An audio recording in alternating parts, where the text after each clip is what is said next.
வான்முகில் வடாது பெய்க மணிவளம் சுரக்க மன்னன் கோன்முறை அரசு செய்க குறைவில்லாது உயிர்கள் வாழ்க நான்மறை அறங்கள் ஓங்க நற்றவும் வேள்வி மல்க மேன்மைகள் செய்வ நீதி விளங்குக உலகமெல்லாம்.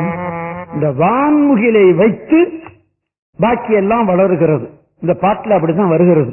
வான்முகில் வடாது பெய்க மலிவளம் சுரக்க மலிவளம் சுரக்க வான்முகில் வடாது பெய்க மன்னன் கோன்முறை அரசு செய்க வான்முகில் வடாது பெய்க குறைவில்லாது உயிர்கள் வாழ்க வான்முகில் வடாது பெய்க நான் மறை அறங்கள் ஓங்க வான்முகில் வடாது பெய்க நற்றவும் வேள்வி மல்க வான்முகில் வடாது பெய்க மேன்மைகள் சைவ நீதி விளங்குக உலகமெல்லாம் என்பது பாட்டு.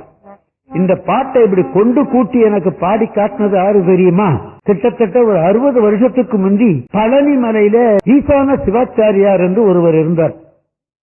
இங்க இருக்கிறவங்கள எத்தனை பேருக்கு அவரை தெரியும்னு எனக்கு தெரியல. யாரோ ஒருத்தர் 2 பேருக்கு தெரியுமோ என்னமோ.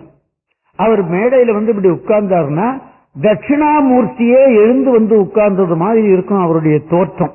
ஆமா, சிவாகமத்தை நன்றாக படித்தவர், சித்தாந்த சாஸ்திரங்களை நன்றாக படித்தவர்கள் அவர்கள் தான் இப்படி பாடி காட்டினார். 60 வருஷமாக நான் நெஞ்சிலேயே வைத்துக்கிட்டு இருந்தேன். சந்தர்ப்பம் வரும்போது இப்படி பாடி காட்டி விடுவேன். அந்த சுவாமி தான் இப்படி பாடி காட்டினார் இல்லையா? ஆமா, பழனி ஈசான சிவாச்சாரியா சித்தாந்த சரபம் என்று அவர்களுக்கு பெயர்.